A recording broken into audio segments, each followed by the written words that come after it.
Hello student, आज हम पढ़ेंगे वेक्टर प्रोडक्ट। और वेक्टर प्रोडक्ट मैंने पिछली क्लास में स्टार्ट कर दिया था। उसका वेक्टर प्रोडक्ट का फॉर्मूला ये होता है a cross b is equal to A B sine theta. यहाँ जो क्रॉस का साइन है इसलिए इसको क्रॉस प्रोडक्ट कहते हैं। और यहाँ से जो क्वांटिटी आती है इसमें एन के, ये वेक्टर है ना, यूनिट वेक्टर, तो यूनिट वेक्टर आ रहा है, इसका मतलब ये पूरी क्वांटिटी क्या है, वेक्टर है। और ये पूरी क्वांटिटी वेक्टर है इसलिए इसको वेक्टर प्रोडक्ट भी कहते हैं। जो हमने पिछली क्लास में डिस्कस किया था वो स्केलर प्रोडक्ट किया था, वहां पर आंसर आया था ए बी कॉस थीटा, उसमें एनकेप नहीं आया था तो स्केलर क्वांटिटी थी, ये वेक्टर क्वांटिटी है। अब इसका एक स्पेशल केस मैंने पिछली क्लास में डिस्कस कर लिया था कि अगर थीटा बराबर 0 डिग्री हो, तो वो केस हमने डिस्कस किया था। अब सेकंड केस है कि थीटा बराबर 90 डिग्री हो। It means A and B vector are perpendicular to each other, और साइन 90 की वैल्यू होती है 1 के बराबर। तो साइन 90, अगर इसमें साइन 90 की जगह 1 लिखूंगा तो ये आंसर आ जाएगा। तो ए क्रॉस बी हमारे पास किसके इक्वल आया, इसके इक्वल। अब जैसे ये दो यूनिट वेक्टर है आई और जे, आई तो एक्स डायरेक्शन में यूनिट वेक्टर होता है, जे वाई डायरेक्शन में होता है। जैसे आई इस डायरेक्शन में है और जे इस डायरेक्शन में है, तो ये दोनों डायरेक्शन एक दूसरे के परपेंडिकुलर है, तो यहाँ थीटा बराबर 90 है, तो साइन 90 की जगह तो 1 लिखूंगा। और ए का मतलब होता है इस फॉर्मूले में ए वेक्टर का मैग्नीट्यूड, तो यहाँ आई का मैग्नीट्यूड यहाँ लिखूंगा, जे का मैग्नीट्यूड यहाँ, और थीटा की जगह 90 डिग्री और एन कैप। अब किसी भी यूनिट वेक्टर का मैग्नीट्यूड क्या होता है, 1, तो ये भी 1, ये भी 1, ये 1, तो एन कैप बचेगा बस। अब एन कैप का मतलब क्या है, ये आई वेक्टर इधर, जे वेक्टर इधर। तो मैंने पिछली क्लास में आपको बताया था N cap is the unit vector which is perpendicular to vector A and B. और इस एन कैप का डायरेक्शन निकालने के लिए हम राइट हैंड थंब रूल लगाते हैं कि आई क्रॉस जे का डायरेक्शन निकालना है, तो आई से जे की तरफ अपने सीधे हाथ की फिंगर को टर्न करें, तो थंब का डायरेक्शन आउटवर्ड जा रहा है इस तरह से। आई से जे की तरफ टर्न करेंगे तो थंब का डायरेक्शन बाहर। तो इसका जो यूनिट वेक्टर है एन कैप, इस एन कैप का डायरेक्शन क्या होगा, रेडियली आउटवर्ड। तो यहां इसका डायरेक्शन आउटवर्ड है, और आउटवर्ड को हम डॉट को सर्कल में बंद करके बनाते हैं। और या फिर हमने जो कॉपी में एरो बनाया, अपने सीधे हाथ की फिंगर को हमने किस डायरेक्शन में टर्न किया है, एंटी क्लॉकवाइज डायरेक्शन। तो एन कैप का डायरेक्शन हम ये भी कह सकते हैं एंटी क्लॉकवाइज, और एंटी क्लॉकवाइज का दूसरा मतलब है आउटवर्ड। तो आउटवर्ड को इस तरह से बताते हैं, और बाहर की तरफ पॉजिटिव जेड डायरेक्शन होगा।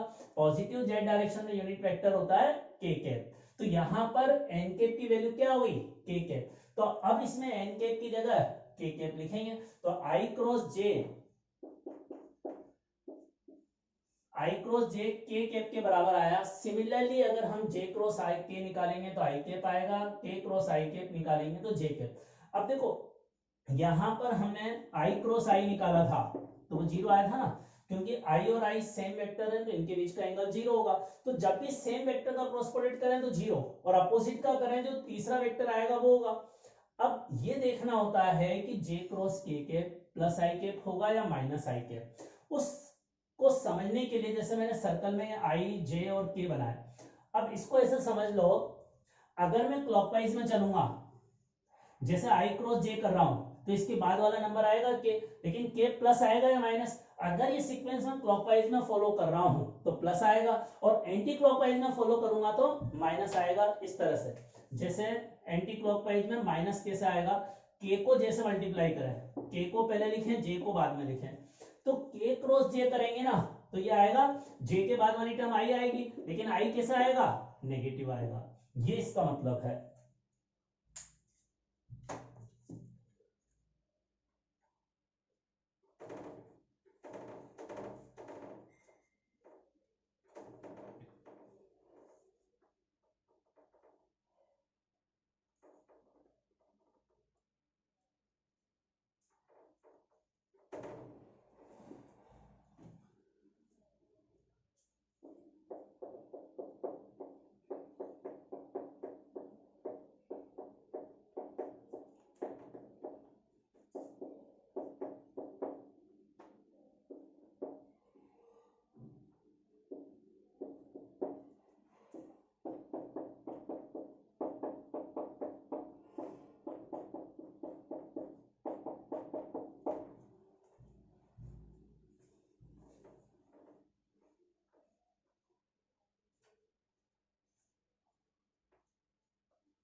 अब अगला क्वेश्चन ये है, इसमें दो पार्ट हैं।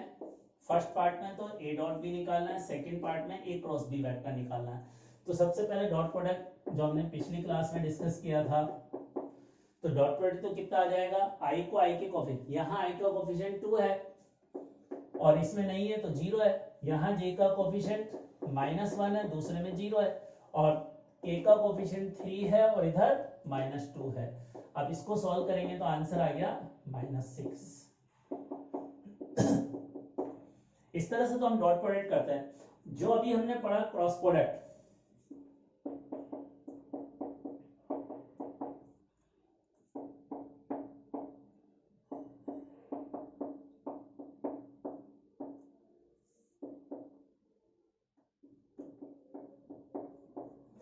अब अभी मैंने ए और बी की वैल्यू रख दी। अब क्रॉस प्रोडक्ट कैसे करेंगे उसको समझें। देखो पहले तो ये न्यूमेरिकल वैल्यू जो 2 है और -2 है, इसको आपस में मल्टीप्लाई करेंगे तो -4 होगा। अब यहाँ इसको इससे मल्टीप्लाई करना है तो अंदर ब्रैकेट में क्या आएगा, आई क्रॉस के आएगा। ठीक है, सेकेंड टर्म, इस वाली टर्म को अब इससे वापस मल्टीप्लाई करेंगे तो यहाँ -1, यहाँ माइनस माइनस +2 हो जाएगा और अंदर क्या आ जाएगा, जे क्रॉस के। इस तरह से लिख लिया। फिर थर्ड टर्म में यहाँ 3 है और यहाँ -2 है तो -6 तो बाहर इंटू के क्रॉस के आएगा। अब इसको सॉल्व करने के लिए आई क्रॉस के में सीक्वेंस सेम है या गलत है, आई के बाद तो जे आना चाहिए ना। अब आई के बाद जे नहीं आ रहा, इसका मतलब इसका क्रॉस प्रोडक्ट नेगेटिव आएगा और नेगेटिव में क्या आएगा, आई और के अलावा क्या है, जे है तो जे आ जाएगा। इसी तरह से यहाँ जे के बाद के ही आता है तो सीक्वेंस सही है तो ये प्लस आएगा तो 2, और जे और के यहाँ है तो आई नहीं है तो आई आएगा। अच्छा, के क्रॉस के सेम वेक्टर है तो इनका क्रॉस प्रोडक्ट 0 आ जाएगा। तो ये अपना आंसर हो गया।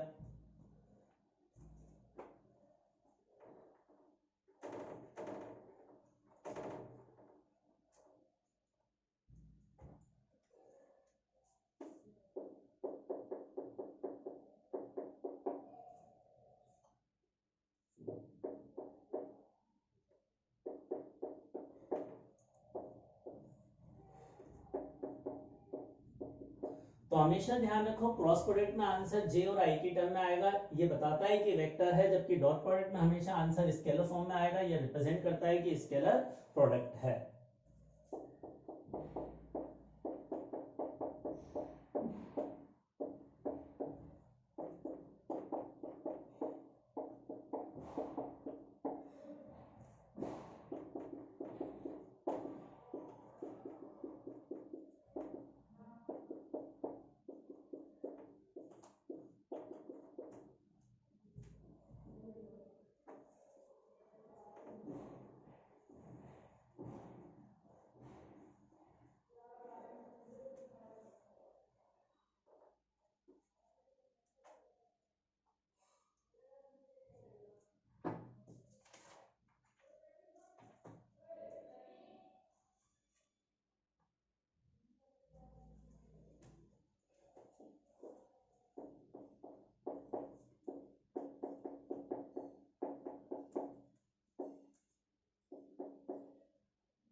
अब देखिए डॉट प्रोडक्ट तो जैसे हम बहुत आसान होता ही है। यहाँ आई का कोफिशिएंट 2 है, यहाँ आई का कोफिशिएंट 1 है तो 2 × 1। यहाँ जे का कोफिशिएंट है लेकिन इधर जे का कोफिशिएंट नहीं है तो 0 आ जाएगा। ऐसे ही यहाँ के का कोफिशिएंट नहीं है तो 0 आ जाएगा। तो ये आंसर हो गया 2।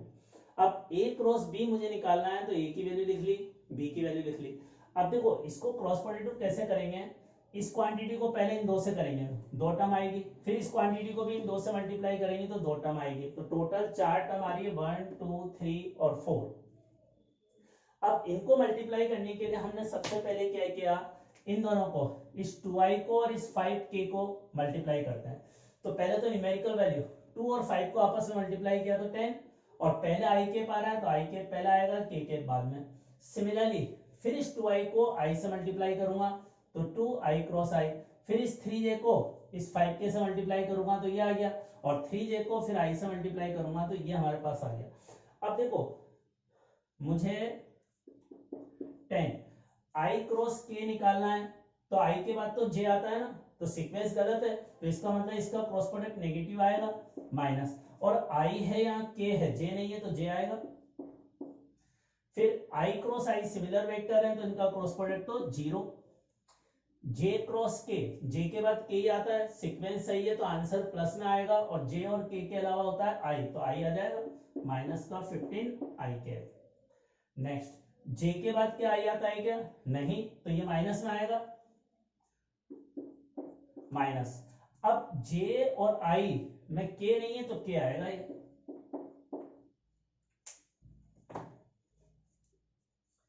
तो a क्रॉस b का आंसर हमारे पास आ गया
अब देखिए मुझे नेक्स्ट पार्ट में एन कैप निकालना है। एन कैप यूनिट वेक्टर है जो ए और बी वेक्टर के परपेंडिकुलर होता है, तो इसका फॉर्मूला हमने ये डिस्कस किया था। अब इसको सॉल्व करने के लिए ए क्रॉस बी जो ऊपर लिखना है वो तो ये है ही, सही लिख देंगे, और नीचे क्या है, इस ए क्रॉस बी का मैग्नीट्यूड, इस वेक्टर का मैग्नीट्यूड कैसे निकालते हैं, इसके कोफिशिएंट का स्क्वायर, इसके कोफिशिएंट का स्क्वायर, इसके कोफिशिएंट का स्क्वायर, तो ये अपना आंसर, इस नीचे वाली टर्म को सॉल्व कर लेंगे, जो भी आएगा तो ये अपना आंसर हो जाएगा।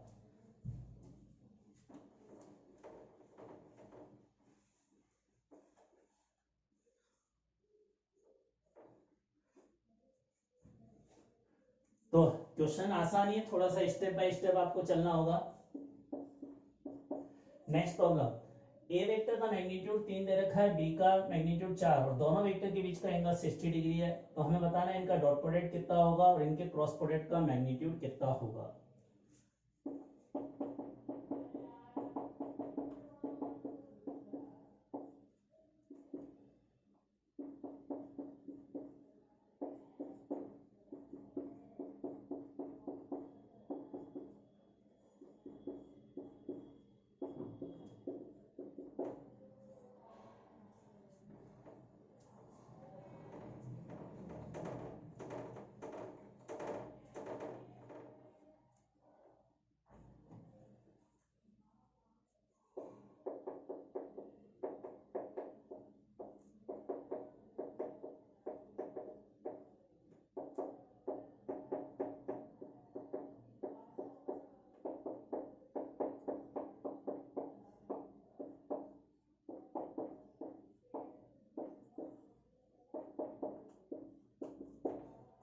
आसान सा सॉल्यूशन है, मेरे ख्याल से बहुत इजीली समझ में आ गया होगा। ए डॉट बी का formula A B cos theta, इसमें सारी वैल्यू रखकर हमने सॉल्व कर लिया। ए क्रॉस बी के मैग्नीट्यूड का formula A B sine theta होता है, एन कैप आता है, लेकिन एन कैप का मैग्नीट्यूड 1 है तो 1 सा। अब इसमें वैल्यू रखकर आंसर कैलकुलेट हो गया।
अब देखिए ये आगे फिजिक्स में बहुत फॉर्मूले काम में आते हैं, वेक्टर बहुत ज्यादा यूज होता है, तो इस तरह के दो फॉर्मूले और हमारे काम में आएंगे। इस सिंबल का मतलब है टॉर्क। टॉर्क टॉर्क क्या होता है ये सब हम रिलेवेंट चैप्टर में डिस्कस करेंगे। अभी जस्ट फॉर्मूला याद रखें कि इसको टॉर्क बोलते हैं, एल को बोलते हैं एंगुलर मोमेंटम, ये लीनियर मोमेंटम आपने कहीं ना कहीं पढ़ा होगा, और ये होता है मास इनटू वेलोसिटी के बराबर। तो ये कुछ फॉर्मूले हैं जो इसके एप्लीकेशन के पॉइंट ऑफ व्यू से हैं। अब एक अगला क्वेश्चन कि ये हमें दे रखा है, आंसर बताना है।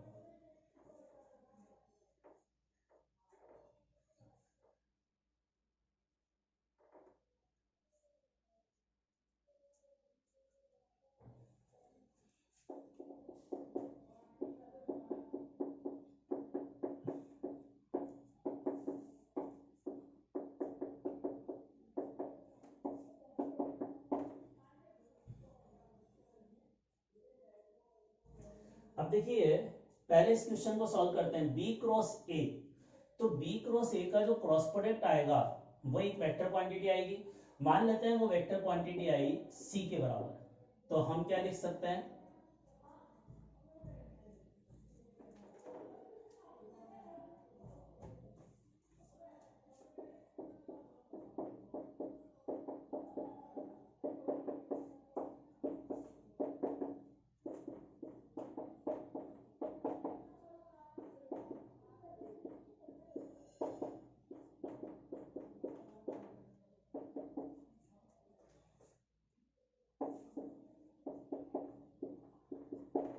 अब देखिए ये हमारे पास है बी क्रॉस ए करेंगे तो इनका क्रॉस प्रोडक्ट एक वेक्टर क्वांटिटी आएगी। मान लिया है जो वेक्टर आएगा उसको नाम दे दिया हमने सी वेक्टर। अब हम ये जानते हैं कि इनका क्रॉस प्रोडक्ट का डायरेक्शन क्या होता है। जब भी हम इन दो क्वांटिटी का क्रॉस प्रोडक्ट करेंगे तो उसका डायरेक्शन बी के भी परपेंडिकुलर होगा और ए के भी परपेंडिकुलर होगा। तो ये सी वेक्टर है, बी वेक्टर के भी परपेंडिकुलर है, ए वेक्टर के भी परपेंडिकुलर है। अब सी वेक्टर और ए वेक्टर के बीच का एंगल कितना है, परपेंडिकुलर है ना, तो एंगल कितना है 90। और अगर दो वेक्टर 90 डिग्री पर होते हैं तो उनका डॉट प्रोडक्ट 0 होता है। तो इस क्वेश्चन का आंसर हो गया 0।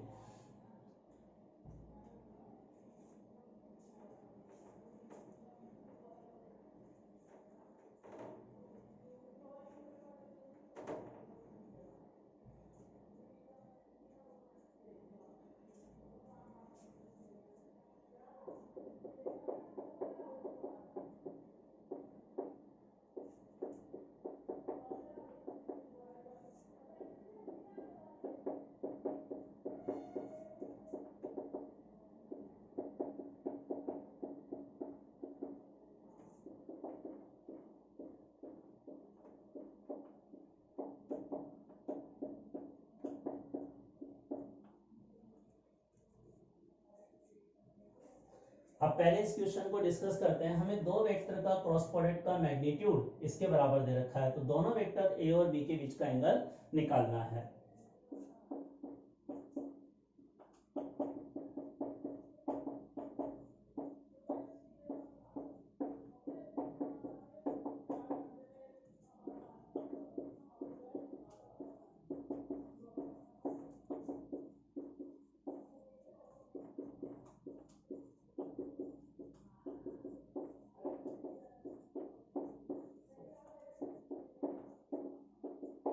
तो ये इसका answer.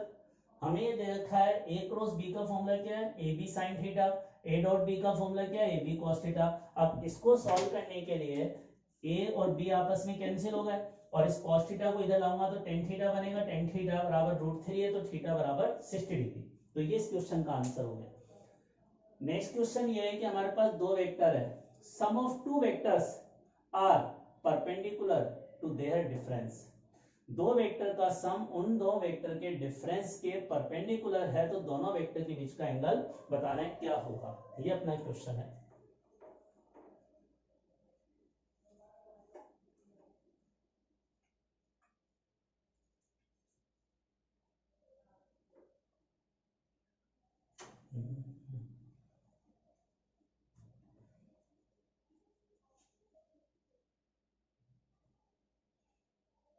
One minute. If sum of two vectors are perpendicular to their difference, if sum of two vectors are perpendicular to their difference, then find relation. Then find relation between them. Then find इस तरह से लिखें। तो अगर दो vector का सम उनके difference के परपेंडिकुलर है, तो उन दो वेक्टर के मैग्नीट्यूड में रेशियो आपको बताना है क्या होगा। ये अपना क्वेश्चन है। नेक्स्ट, अब देखो हमने दो वेक्टर माना, तो उनका सम क्या होगा, p प्लस क्यू होगा, और उनका डिफरेंस क्या होगा, p माइनस क्यू।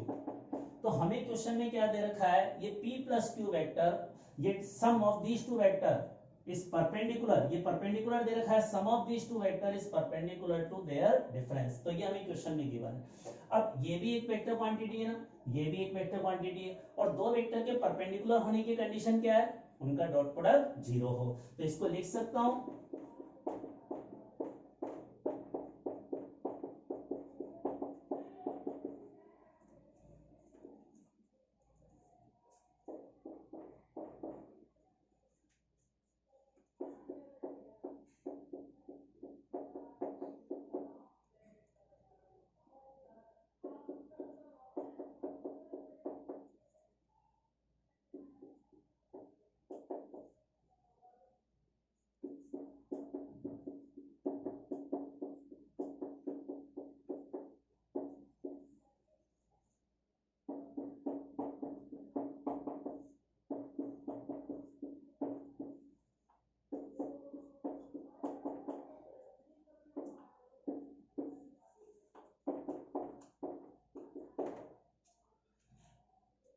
ये अपना आंसर। तो इनका डॉट प्रोडक्ट हमने 0 कर दिया। अब इसको कैसे मल्टीप्लाई करेंगे, एक बार देखो, इस एक क्वांटिटी को इन दोनों से करेंगे, दो क्वांटिटी आएगी, फिर सेकंड क्वांटिटी को भी इनसे 1 बाय 1 करेंगे, चार क्वांटिटी आएगी। तो चार क्वांटिटी इस तरह से हमने लिख ली।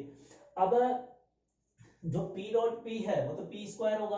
अब p डॉट q लिखे या q डॉट p लिखे, बराबर होता है, डॉट प्रोडक्ट जो है इस लॉ को फॉलो करता है।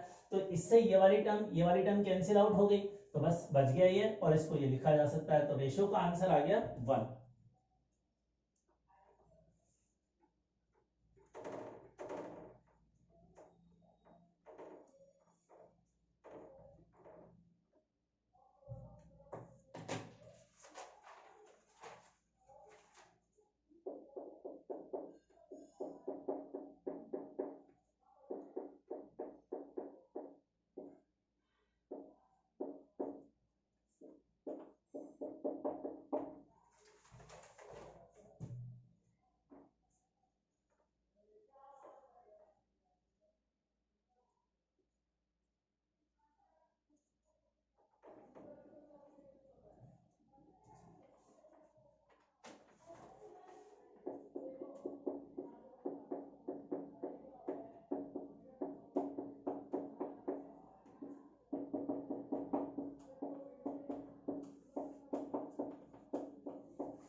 अब देखिए ये हमारा जो मैथमेटिकल टूल्स का चैप्टर है सब कंप्लीट हो गया है। जस्ट अब मिसलेनियस प्रॉब्लम ले रहा हूँ जो हमने अलग अलग चीजें पढ़ी है। सबसे पहले फंक्शन से रिलेटेड प्रॉब्लम ले रहा हूँ।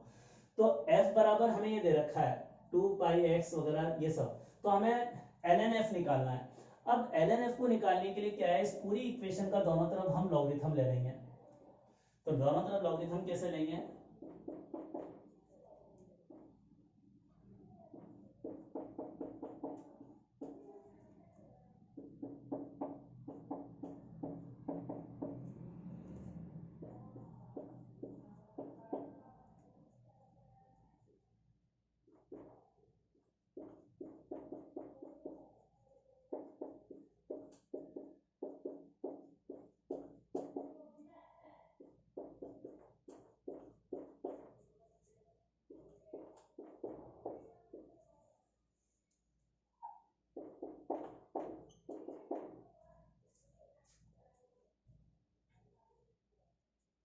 अब देखिए इसको सॉल्व कैसे किया, इस पूरी इक्वेशन का दोनों तरफ लॉगरिथम ले लिया। तो f का लॉगरिथम तो ln f होगा, 2 पाई का ये 2 पाई इसके साथ मल्टीप्लाई में है ना, तो ln 2 पाई, फिर प्लस साइन, ये भी x की पावर 4 मल्टीप्लाई में, ये y की पावर 4 भी, और ये डिनोमिनेटर में, तो डिनोमिनेटर में माइनस आता है। मैंने आपको ये एक्सप्रेशन बताया था ln x इंटू वाई बराबर होता है ln x plus ln y। तो उस कंसेप्ट से हमने इसको ब्रेक किया। अब यहां पर दूसरा रूल लॉगरिथम में ये होता है, जो ये x है इसकी जो भी पावर होती है वो आगे मल्टीप्लाई में आ जाती है। तो यहाँ पावर को हमने आगे मल्टीप्लाई में कर दिया। इसी तरह से 3 जो पावर है इसको आगे मल्टीप्लाई में लिख दिया। यहाँ z की पावर कितनी है, हाफ है ना, तो हाफ आगे आ जाएगी इस तरह से। तो ये इसका आंसर हो गया। नेक्स्ट प्रॉब्लम, ए और बी पॉइंट के कोऑर्डिनेट दे रखे हैं, हमें इन दोनों पॉइंट के बीच की डिस्टेंस बतानी है क्या होगी। डिस्टेंस कैलकुलेट करनी है इन दो पॉइंट के बीच की।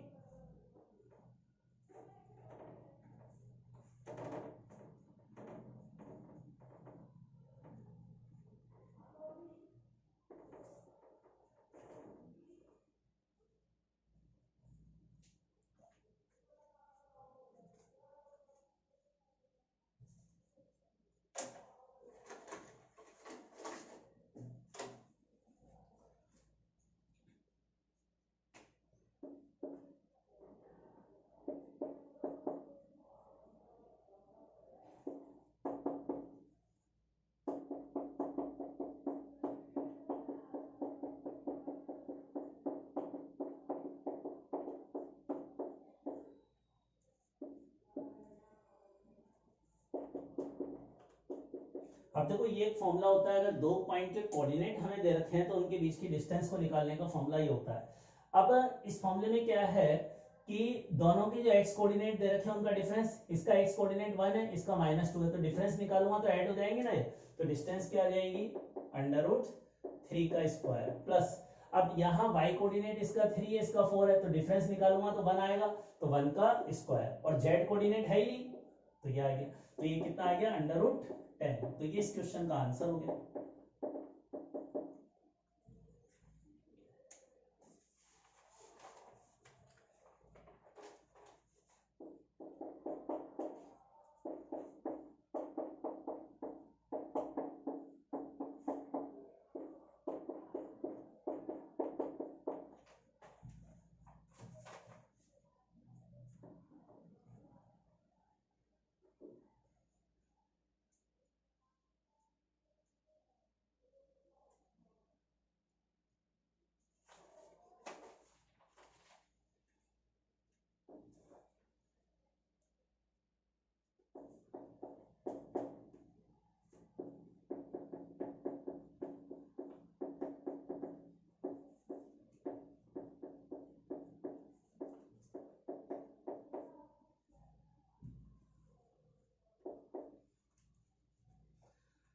अब देखो ये हमें इक्वेशन दे रखी है, इससे dy/dx निकालने का मेथड क्या होगा कि यहाँ x के रेस्पेक्ट में डिफरेंशिएशन करना है ना y का, तो x के रेस्पेक्ट में, तो इस पूरी इक्वेशन को जो यहाँ नीचे आ रहा है उसके रेस्पेक्ट में डिफरेंशिएट कर दूंगा। अब इसके रेस्पेक्ट में डिफरेंशिएट कैसे करेंगे, सबसे पहले x की पावर 3 को करें तो क्या आएगा, 3x² इंटू dx/dx। कैसे, पहले x की पावर 3 का किया तो 3x² हो गया। अब x की पावर का करने के बाद x का करूंगा, लेकिन x का किसके रेस्पेक्ट में कर रहा हूं, x के रेस्पेक्ट में, तो dx अपॉन dx आ जाएगा प्लस, अब y की पावर 3 का करूंगा तो पावर का डिफरेंशिएशन तो 3y², अब बचा y का differentiation dy by dx is equal to, ये 18 कांस्टेंट है, इसको डिफरेंशिएशन से बाहर ले लो। अब इसका डिफरेंशिएशन में x इंटू वी का डिफरेंशिएशन कैसे करते हैं, u इंटू वी वाले फॉर्मूले से, एक बार x को कांस्टेंट रखेंगे, b का डिफरेंशिएशन करेंगे, फिर x का डिफरेंशिएशन इंटू v, इस तरह से करेंगे। नाउ इसको सॉल्व करें तो 18 ब्रैकेट में x तो कांस्टेंट है, y का डिफरेंशिएशन, y डैश का मतलब क्या है, y का डिफरेंशिएशन, और किसके रेस्पेक्ट में, x के रेस्पेक्ट में, तो ये होगा dy बाई dx प्लस, फिर x डैश का मतलब है x का डिफरेंशिएशन, और x का डिफरेंशिएशन x के रेस्पेक्ट में क्या होगा, dx upon dx into y। अब इस इक्वेशन को सॉल्व करके हम वैल्यू निकाल लेंगे।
अब देखिए, इसको सॉल्व करने के लिए हम क्या करेंगे, ये हमारे पास एक्सप्रेशन आया, इसमें से 3 दोनों तरफ से कॉमन आएगा, उस 18 से कैंसिल होकर यहाँ पर 3, अभी तो मैंने लिख दिया 18, इस तरह से लिखा। अब यहाँ 3 से ये तो 6 टाइम कैंसिल हुआ तो 6, अब इसमें क्या करेंगे, यहाँ से dy बाई dx निकालना है, तो dy बाई dx एक तो यहाँ आ रहा है तो y², और एक यहाँ से x आ रहा है, x इधर आकर माइनस में आएगा तो y² माइनस x इस तरह से आ रहा है, और ऊपर भी y माइनस x², ये अपना आंसर होगा।